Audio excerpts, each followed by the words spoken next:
nüüd on siis asi ilusti valmis. Voss 2 karteri peal, Voss 3 silkusüsteem. Mis veel? Kehitini karburaator. Ja antud momendil peaks asi enam-vähem okei olema. Eile sai korra käivitatud uut mootorit, läks väga hästi tööle. Vaatame, kas nüüd ka õnnestub ilusti. Tõmbame toore peale. Teeme paar korda ette.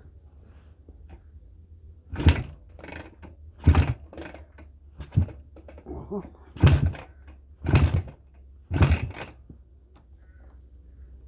Nii, süüde sisse. Vaatame, mis toimub.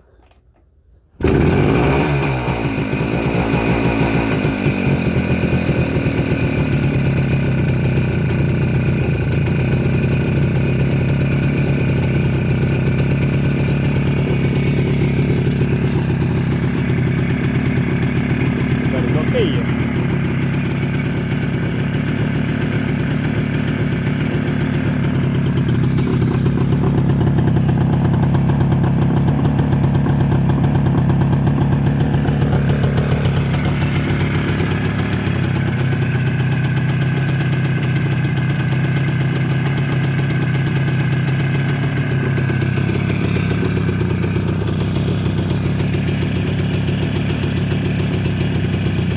Siuke tuli.